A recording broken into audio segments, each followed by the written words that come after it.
Escaping the flames, firefighters flee along the Manitoba border as another out-of-control wildfire threatens the city of Flin Flon as the province declares a state of emergency.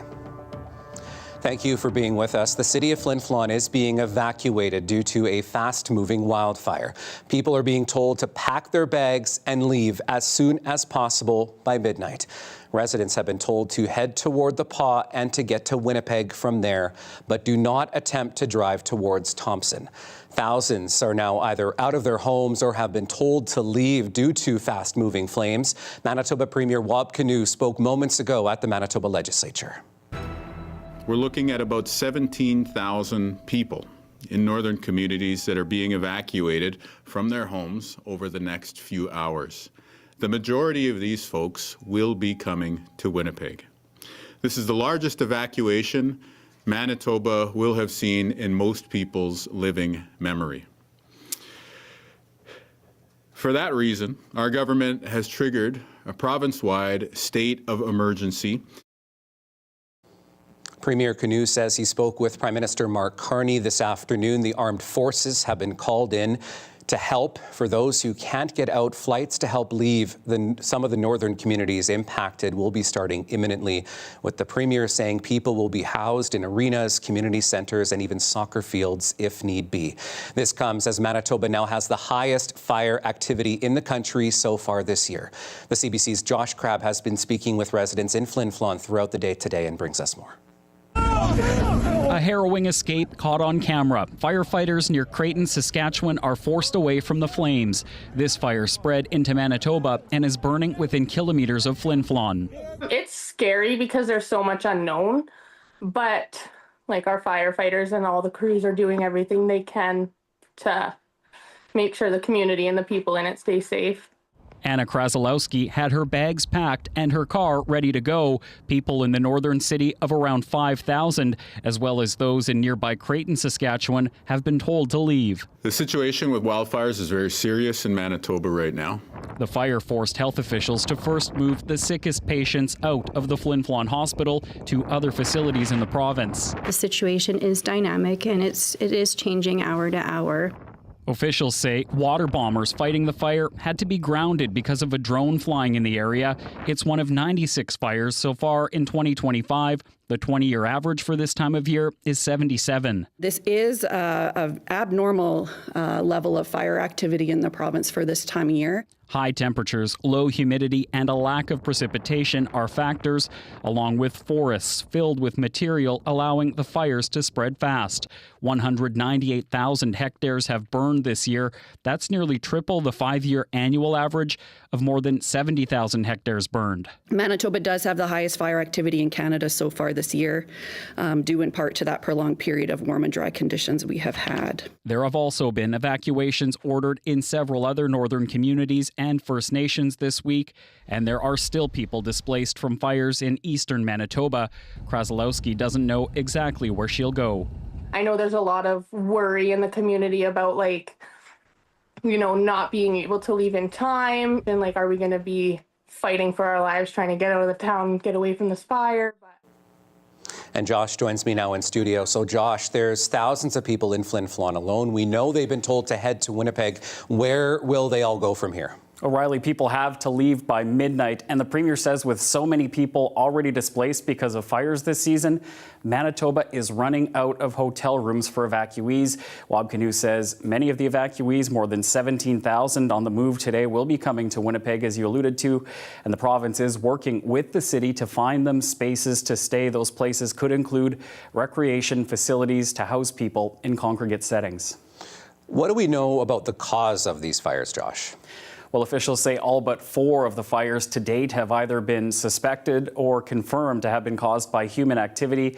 15 people have been charged and 21 have been given written warnings. Riley. Thanks for this, Josh. CBC's Josh Crabb in studio. So more than 17,000 people in northern Manitoba are now trying to get to safety. 4 First Nations are being ordered out while 2 are on notice. Pimicikamak Cree Nation is one of the communities being evacuated. A fire in the Cross Lake area is burning just outside of the community. Earlier today, Chief David Monias told residents there to pack their bags and head to nearby Norway House. He is urging residents who have room in their cars to give others a ride if possible. He says a recreation center has been set up at the multiplex in Norway House. The First Nation began evacuating high-risk members from the community over the weekend over concerns about wildfire smoke. Puckatawagan and Cross Lake are now also being evacuated. Well, to the latest on the fire burning near Lynn Lake now. That blaze remains out of control just kilometers away from the community. The province says at last check it was about 7,000 hectares in size. The CBC's Sanuda Ranawake caught up with some of the evacuees who are now in Thompson. George Castell took this picture as he was leaving his home in Lynn Lake. Oh, yeah, there was a lot of smoke. Yeah, hazy out there. Castell arrived here in Thompson Tuesday. He is with over 400 other evacuees from Lynn Lake. The fire there continues to grow. Now, over 10,000 hectares, according to the province. I brought my dog and packed up the kids real good, clothing, everything they needed. Yeah, so basics for a few days, I hope. Laurel Biggity was on the first bus out of Lynn Lake. We had to close all the bus windows, everybody, because it was so smoky. That smoke is now causing a lot of haze in Thompson. Environment Canada issued an air quality statement advising residents to remain indoors or wear masks when outside. Thompson City Manager says plans are in place. Things are very dry here right now. We have extreme fire conditions here. We've also had a number of grass fires set in the community, whether through carelessness or through ATVs or dirt bikes. So we're in a precarious situation across the entire north. But there's no sign of help from Mother Nature either. Pretty much across the north, there's fires jumping up all over the place, and it doesn't look like there's any rain coming in the next few days. It means Lynn Lake evacuees don't know how long they will be calling this home. Sanuda Ranawake, CBC News, Thompson. All right, so the Premier says that state of emergency has now been issued. It will be in place for 30 days and may be extended if necessary. This is some of the information that was coming out of that news conference at the legislature throughout the afternoon here, late this afternoon. We'll get an update from the Manitoba legislature with our CBC provincial affairs reporter Ian Fraze a little bit later on in the show. The province saying, though, that fire danger does remain at very high to extreme across much of the province due to the hot, dry weather that we've seen and the volatility of some of these fires from the wind. So we'll bring you more on that just a little bit later on. But let's take you to the White Shell now, where firefighters have been making progress on the fire that's been burning on the Manitoba-Ontario border, allowing more residents and visitors to return. Brereton, Red Rock, White, Jessica, Star, and Hunt Lakes will reopen to permanent residents, cottagers, and visitors tomorrow morning. Blocks 4, 9, and 10 around Caddy Lake and to the west and south shore divisions of West Hawk Lake have also been reopened. However, all hiking trails and water routes remain closed. The province says campgrounds in the White Shell will welcome campers in a staggered approach, with some opening as early as Friday afternoon. Now, a lot of this all has to do with the weather that we've seen, the heat, the humidity, and the dry weather. Let's get straight to meteorologist Colette Kennedy. Colette, any relief from this weather in sight? Thanks, Riley. Yeah, as you know very well, I mean, so many different things play into this. And in terms of getting any kind of relief on the horizon, little bits in terms of for a few communities with some wind shifts, which I'll go into in more detail a little bit later in the show. And also, obviously, we need some rainfall. That is on the horizon, but we've got several days to go. But the temperatures, the humidity, also so important. And our humidity low and our temperatures building and continuing to build. So that pattern of the heat that pushed into northern parts of the province and has been filtering down to the south, we saw that continuing through the day today.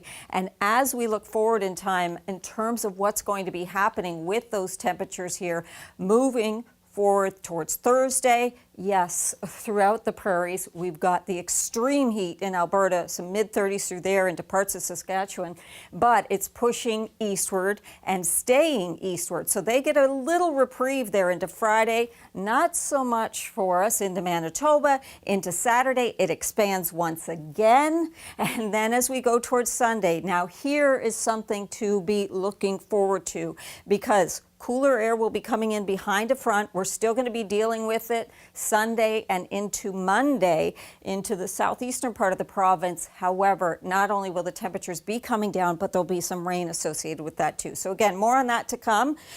Overnight tonight, though, 14 degrees, a few clouds. Tomorrow morning, yeah, essentially sunny skies and 16 degrees. The one parcel of good news in here is that there isn't a lot of humidity, so we could use that in terms of the wildfire situation, but it means there's not a heat index that you're really dealing with. What you see is what you feel.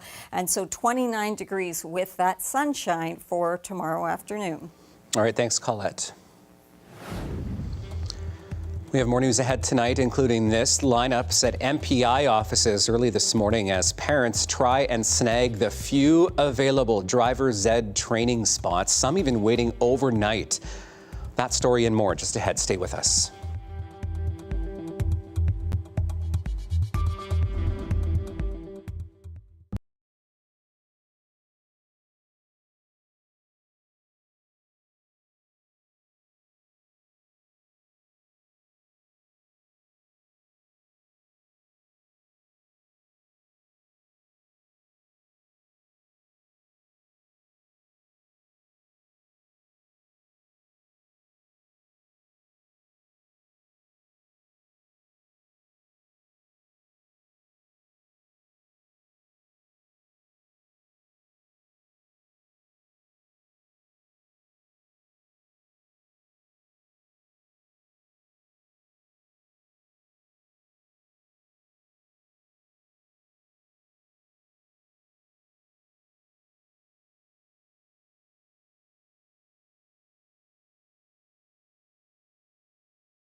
Two convicted human smugglers were sentenced to prison in the United States today for their role in a case that saw a family from India die while trying to cross the border from Manitoba into the U.S. in 2022.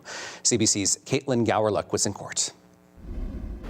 Steve Shand and Harsh Kumar Patel were handed lengthy prison sentences in Minnesota on Wednesday.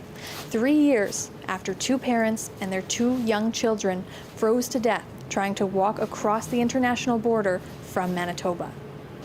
Shand, who lives in Florida, was sentenced to 6.5 years for his role as a driver. Patel, an Indian national arrested in Chicago last year, got over 10 years for coordinating the smuggling and hiring Shand.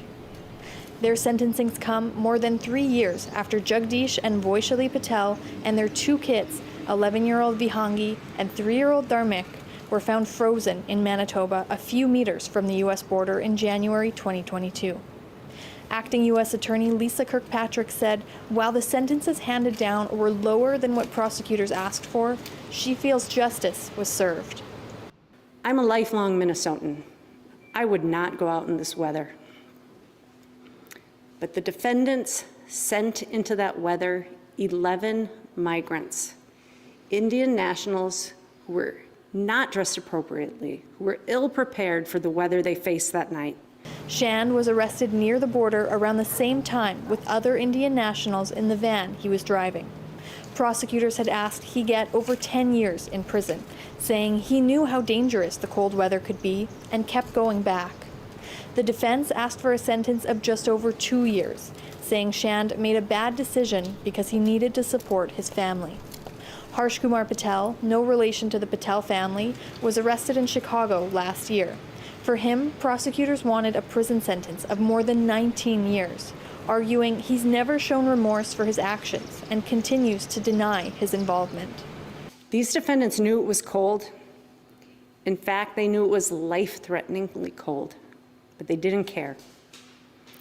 What they cared about was money, and their callous indifference to the value of human life cost a family of 4 their lives. Meanwhile, Patel's lawyer says his client is disappointed with his sentence. Court heard he will likely be deported back to India after he gets out. He had kind of resigned himself to the fact that the sentence would be longer than he had hoped. And he's not happy with it, but he does wish to appeal and, take advantage of his rights there. Shand's lawyer declined to comment. Shand walked out of the courthouse with his lawyers after being sentenced and will be taken into custody at a later date. U.S. officials say they hope these sentences send a strong message and prevent tragedies like this from happening again. Caitlin Gowerluck, CBC News, Fergus Falls, Minnesota. There were hours-long lineups at some MPI offices this morning. It comes amid high demand for the provincial driver's ed program and a condensed version of that class that is being offered this summer. And in some parts of the province, people even lined up overnight for one of those spots. Matt Humphrey has more. These people aren't lined up for concert tickets. They want to learn to drive. And Elsweety Bawa wasn't taking any chances.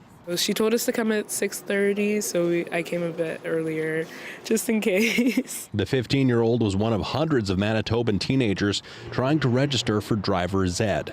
But with fewer than 600 spots, demand is high. Elsweety managed to get a spot, but her father is frustrated. I feel the MPI should be able to have been able to work it in such a way that people will not have to stress to be able to get into driver's ed. I don't think it should be this difficult. No, it will discourage others for sure. MPI is offering a 5-week version of its regular 12-week course, and the auto insurer almost doubled the number of class spots this year. People register over the phone or in person if they're an MPI customer. Tara Seal is MPI's spokesperson.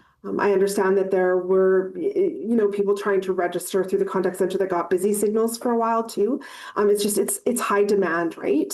In Brandon, 15-year-old Ty Aldcroft and his friends lined up for 13 hours. Camping out all night. I don't know. I just feel like they could do a better job. After camping out all night with her son, Lindsay Dietrich thinks more instructors could expand the program further. Probably more spots. I think that's the thing right now. But my understanding is we just have the same instructor that we've had for years. I believe his wife is teaching it now too, but I just don't think there's any replacements. Seal says MPI hired 29 driving instructors recently, ahead of the season. And she says instructors work long hours, so it could deter people from signing up for the job. MPI says all class spots were filled by 11 Wednesday. 83% of the people who stood in line at Bison Drive didn't get a spot. Matt Humphrey, CBC News, Winnipeg. Well, tickets are now available for one of Manitoba's premier cultural festivals. Folklorama is back for its 54th year, taking place August 3rd through 16th, featuring 44 pavilions. These include two new ones, the Mabuhay Philippine Pavilion and the Modern Chinese Pavilion. The festival also welcomes back Argentina, Métis, and African pavilions this year. A kickoff takes place in Assiniboine Park's Lyric Theatre and Field on July the 26th.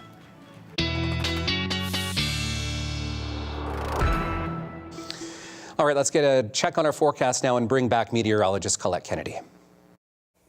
Thanks, Riley. Well, earlier in the show, I focused a lot on the temperature trends. So don't worry, I'll do a recap if you happen to miss that. But I want to talk about the air quality and what the winds and, hey, when are we going to get some rainfall coming our way? And we'll delve a little bit deeper into that. The air quality alert, and not a surprise here to see that area expanded, of course, with the problems near Flin Flon with the fire jumping the border. So wildfire situation there means the air quality into an alert, and still that alert as well for southeastern parts of the province. And just checking out the winds, you know, this northwesterly flow in Lynn Lake, maybe a little bit of a reprieve with the air quality at the surface. So that is good to see. But elsewhere, really, we're not getting it. It's just kind of when you've got the wildfires so close, so those winds circling around, if anything, it makes things more challenging. And so watch what happens here with the surface smoke. We have seen some diffusement elsewhere, but this is going to sort of float around. You notice Lynn Lake doing a little bit better, but it's still in that vicinity and in fact kind of blowing up towards Flin Flon as we're moving through the day tomorrow. Perhaps into Friday, could see some subtle changes there with some help. In terms of precipitation, yes, a few little showers. Don't like to see that lightning strike in there. Most of them really hugging very close to the border and not giving us any measurable or significant precipitation. Well, we won't be seeing that for several days, but it is going to come. You know it's going to come. But this ridge of high pressure that is in place, so strong, the dominant feature giving us this heat dome well up into Northwest Territories. Now, watch what kind of happens as we move through Thursday into Friday. There is going to be some moisture along this frontal boundary, but look what happens there. Yeah, as we move towards Friday, this actually begins to dry out and disappear to some extent and not having an impact moving into Manitoba. And so we'll have to wait another couple of days after that. You'll have to wait for the 7-day forecast for me to get into that next best chance for rain. But look out tomorrow, 29, perhaps close to 30. We could get there for that daytime high, 30 on Friday, Saturday, Sunday, little dip there, not that significant, but then the temperatures right back up as we go Sunday into Monday. But again, most of these numbers that you're seeing, Riley, it's unfortunate we could use some higher humidity, but most of these numbers, it means what you see is what you feel in terms of any kind of a humidex. All right, thank you so much, Colette. All right, we're taking another break. We have much more to come right after this. Stay with us.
Well, there is a herd of bison running down Roblin Boulevard and heading toward the Toba Centre for Children and Youth. A new art installation called Bison on the Boulevard has been put up between Assiniboine Park Drive and Shaftesbury Boulevard.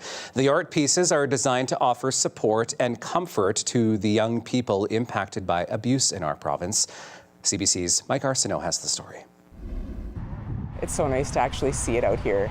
When Laura Lee Harrison saw that Toba Centre for Children and Youth was looking for local artists to paint 26 concrete bisons for an art installation, she couldn't say no. Toba Centre is a safe space that helps children impacted by abuse. Harrison wants her art piece to comfort the kids as they make their way to the centre. I 100% want them to feel hopeful. I want them to feel hopeful and feel no shame.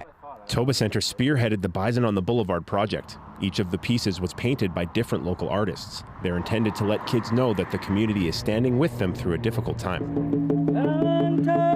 Elder Billy Shibler attended the unveiling of Bison on the Boulevard. She spoke about the significance of bison in Indigenous culture. The bison, the buffalo, in our ceremonies, they uplift our spirit. They help us to heal. They give us the strength that we need to be what we are intended to be as spiritual beings, and that's what we see for the children as well. Although struggle is very hard, beauty does come of it, healing and depth. Carrie Parnell is another local artist who designed one of the bison. She wanted to paint something bright and uplifting without overshadowing the severity of the topic.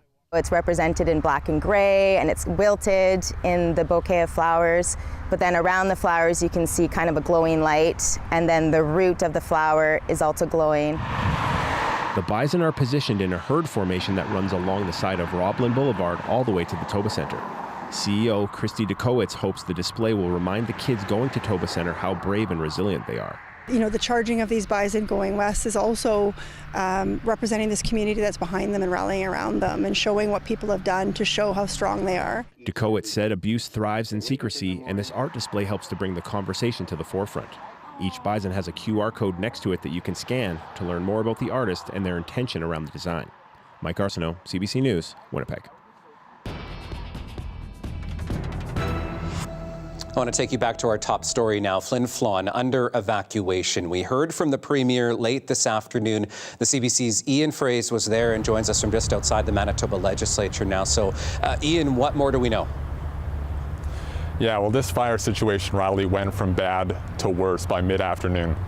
That's when Flin Flon, Pimachikamak, and Matthias Colomb Cree Nation all calling evacuations. That led Manitoba to call a province-wide state of emergency.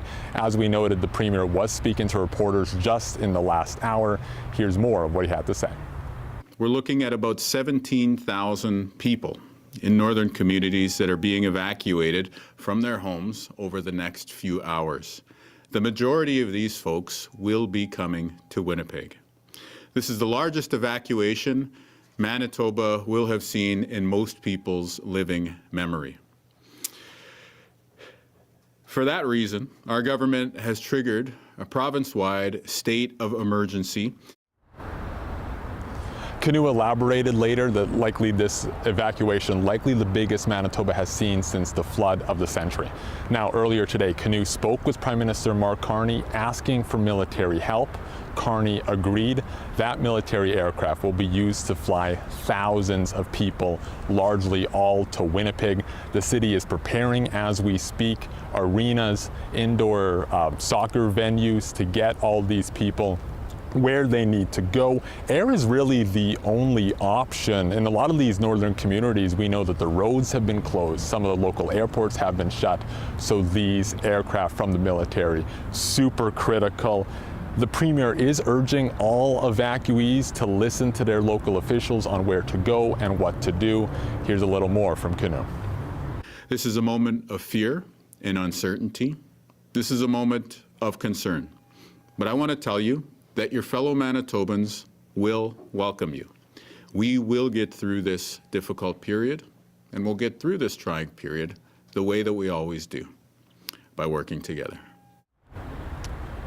Manitoba has received firefighting help from numerous provinces throughout the country.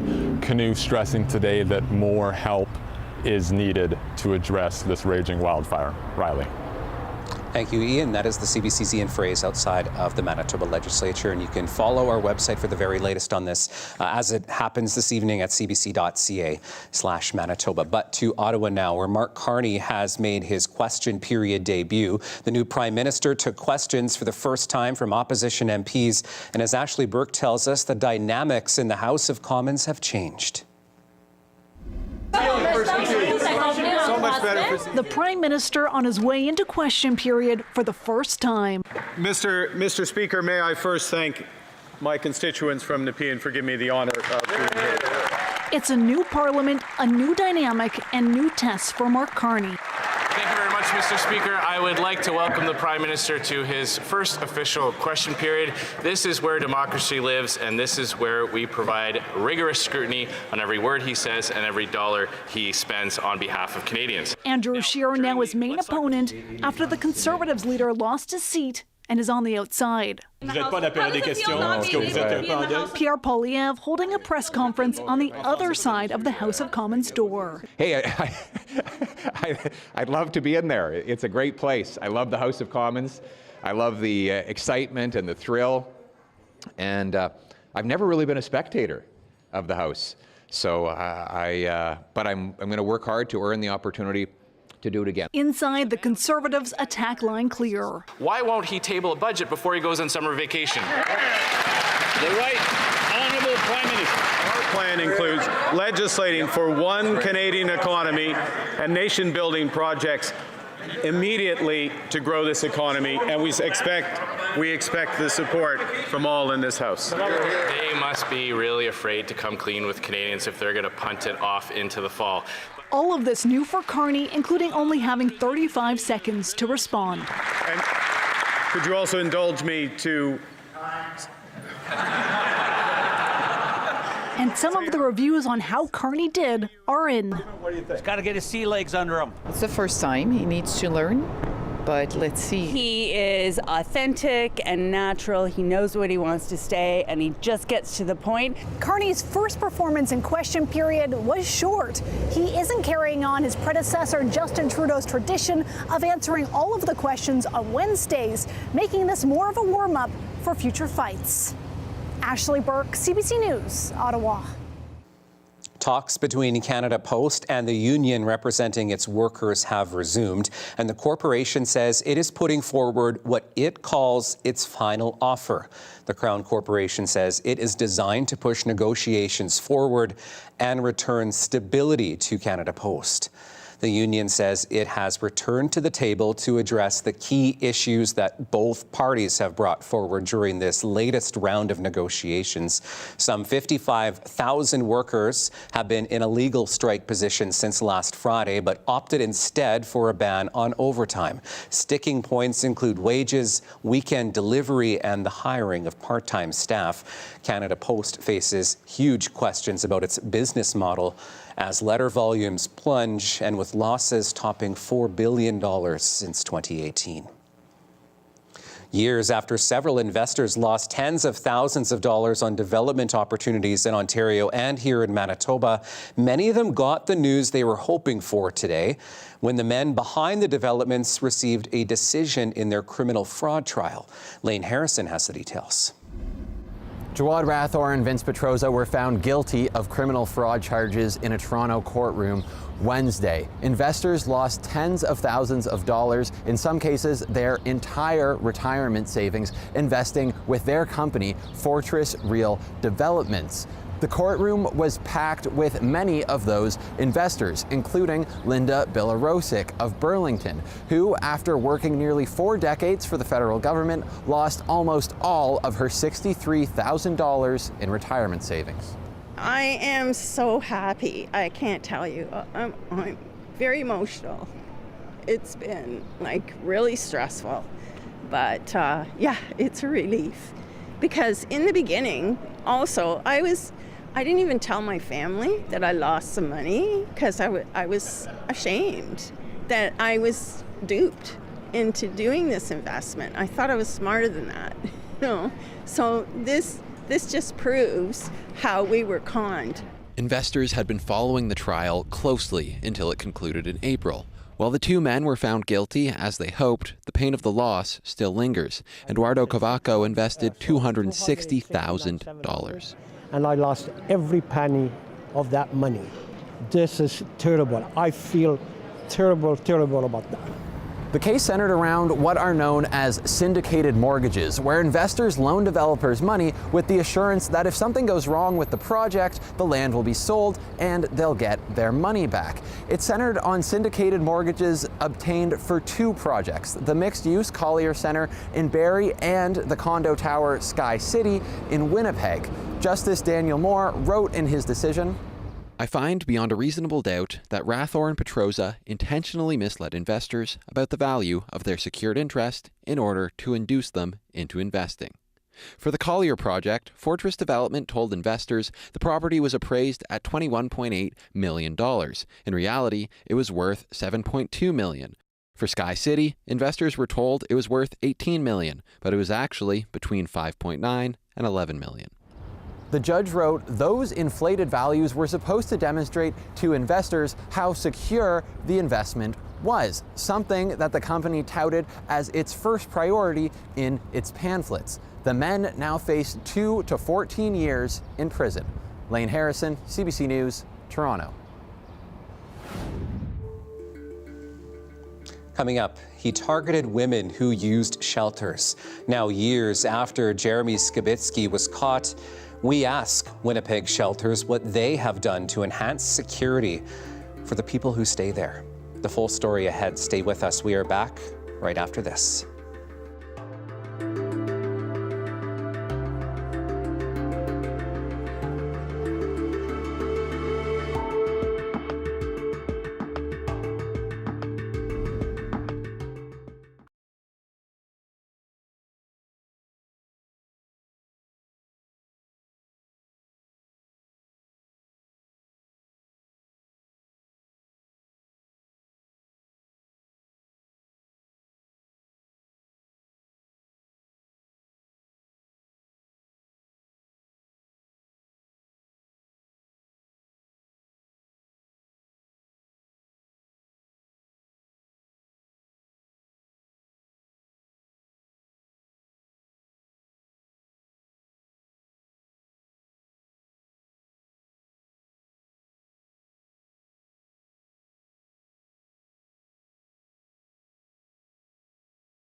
3 years after convicted serial killer Jeremy Skibitsky targeted vulnerable women, it is unclear what impact that case has had on safety protocols at some of Winnipeg's biggest shelters. During the trial, court heard Skibitsky targeted vulnerable women who frequented homeless shelters.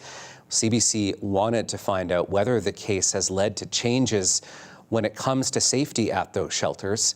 Alana Cole brings us this story. Hello, someone in here? Inside this garage, Morgan's warriors look for anyone who might need help. Well, the stark reality of it was we're actually checking to see if anybody is in distress. Or deceased, right? So people are going into spaces like this using, and if they're alone and they overdose, who's going to find them? That's Melissa and George Robinson. So you're going to come through the back and we'll meet you over here.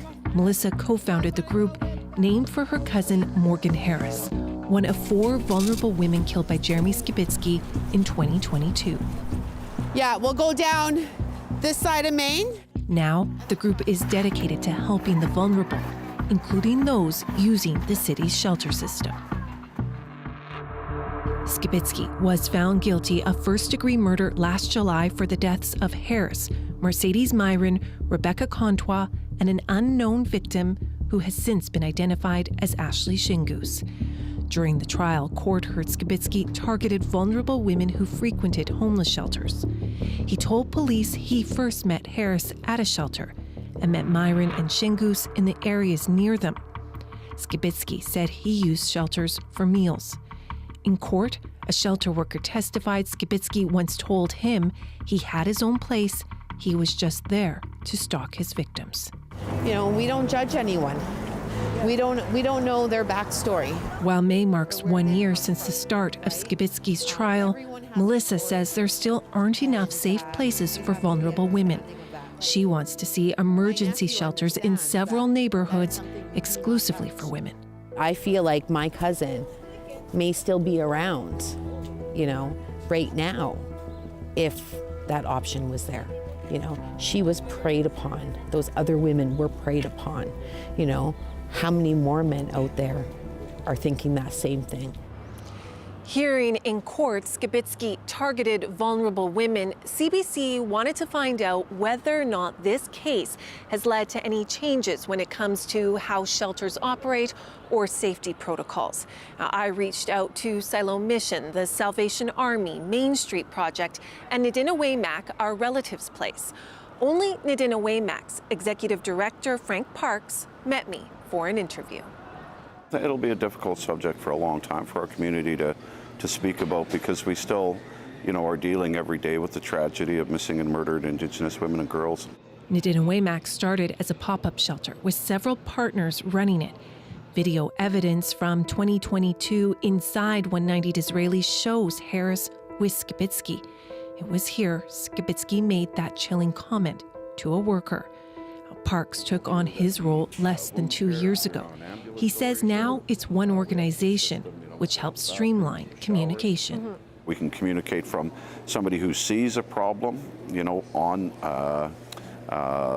out in the common space, and then get that information up into leadership and people that can actually act on that information and investigate it and report it. So that has changed for sure.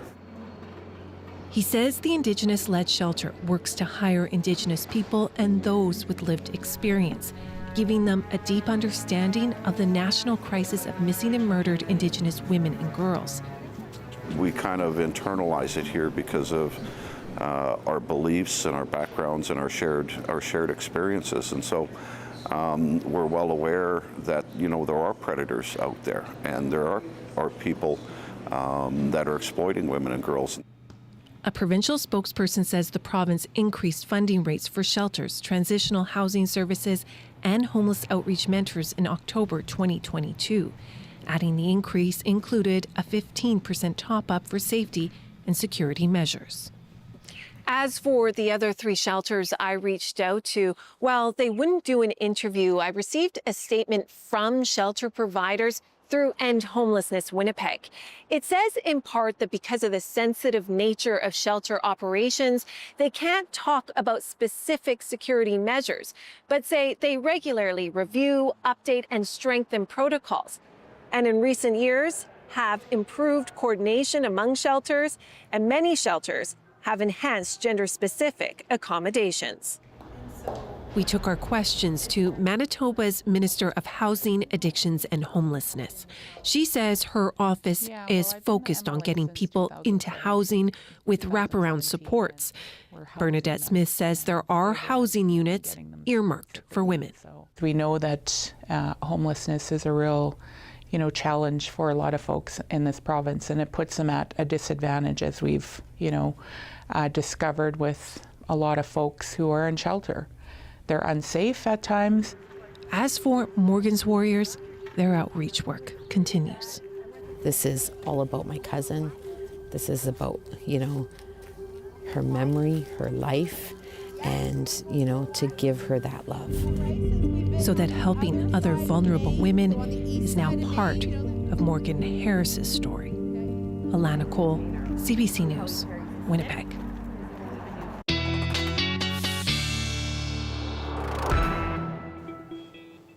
All right, let's get back to Colette with a full look at our Manitoba weather forecast. Thanks, Riley. Well, we can take a look at a few clues as to why we're getting the conditions we're getting and that heat really building. And of course, those upper winds, the jet stream, one of them. Often it divides cooler out of the north and warmer out of the south. And that's the case here when we've got this jet way up into Northwest Territories. It's allowing all that heat with this ridge to just keep spreading, but also building. And the other thing that's building, are the overnight temperatures. There's a few single digits still on the board, but generally we're not only talking about double digits for overnight readings, but some of them starting to push into the mid-teens. And that's what will be going on over the next few days. There are some exceptions, but hour by hour, no exception to the heat coming back. Lynn Lake back into the upper 20s, where you're going to be finding a slightly cooler temperature. Flin Flon, having to do with the hazy skies and the smoke in the atmosphere. But Thompson, did you notice 31 degrees there for that high? A look at tomorrow morning, a little further south, in Winnipeg at 14, Steinbach at 25 by lunchtime, and sure enough, we do get into those upper 20s, and as I've kind of been mentioning, a few communities may be flirting with even 30 degrees for tomorrow. If you are able to enjoy the nice weather with the sun and the warmth, well, how about your sunset tonight at 9:24 and sunrise tomorrow? Not until 5:26, or as early, I guess I should say, as 5:26. So what does that mean? It means we have almost 16 hours of daylight now to enjoy. However you may want to enjoy it, perhaps with a dog walk. And if that's the case, looking at your forecast for Thursday, this is Bush, who we're featuring tonight, courtesy of Curtis, and I have a feeling Bush really likes his trail walks and getting outdoors. And if you're getting outdoors tomorrow, green light, green pause, a go until we get into the afternoon. In fact, as early as about 2 p.m. because of that heat, you want to be thinking about the pavement again, kind of holding on to that heat and being too warm for their paws, and also thinking about hydration, which makes me wonder, Bush, where Bush got his name, perhaps from a cold beer, who knows? Could be the case, Riley. All right, thank you so much, Colette. Well, spring means baby season, particularly at a wildlife preserve near Whitehorse. And one calf has needed a little more than the rest. Jackie Hong brings us the story. It was a rough start for one of the Yukon Wildlife Preserve's newest additions. While the Muskox calf was healthy at birth, his mother had trouble fully expelling the placenta. That left her extremely uncomfortable and meant she wasn't able to give the calf his crucial first feed. We ended up having to intervene, and so we're now bottle raising this, hand raising this little baby muskox. Mom and baby are both doing fine now, but that initial separation meant they missed an important bonding window. The unnamed calf will spend a few more weeks getting bottles and pellet food. He'll then be gradually reintroduced to the rest of the muskox herd at the preserve. He's in a separate but adjacent pen for now, where the care team can keep an eye on him. Normally I just go in and check the food and the water, and then he's hay in the house, and if it's not more in good quality, or it's just stems left and no more leaves, then I take it out and then we just replace it. While he's being human-raised, the team wants him to retain as much of his muskox characteristics as possible. That means making sure he doesn't get too friendly or too used to being around humans. But while people are keeping their distance, it can be hard to look away. On a scale of 1 to 10, this guy is 11 on cuteness. This little muskox is only 4 weeks old, but he's already doubled his weight. But full-grown muskox can hit 350 kilograms. This little guy has a couple more years before he hits that. Jackie Hong, CBC News, Whitehorse. Coming up after the break, we will continue our coverage of the wildfires in Manitoba. The city of Flin Flon ordered to evacuate late this afternoon as smoke and flames inch closer to the community. We'll bring you more on that, and Colette Kennedy has our 7-day forecast when we come back. Stay with us.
Here we go, folks. There is going to be some improvement in terms of how dry it's been on the horizon, but we've got several days to go till we get there. In the meantime, conditions definitely not good in terms of our wildfire situation, but there are some good conditions for being outdoors if you are able to enjoy it. When you're talking about 29 to 30 degrees with not a lot of humidity in here, sunny skies, as we get towards Monday, that's when there'll be a slim chance for some showers, but I'll tell you, things are going to change, and we're going to get some of that much needed precipitation Monday night into Tuesday. Okay, and you'll notice a very big temperature drop with those daytime highs once we get in here and that front goes through, Riley.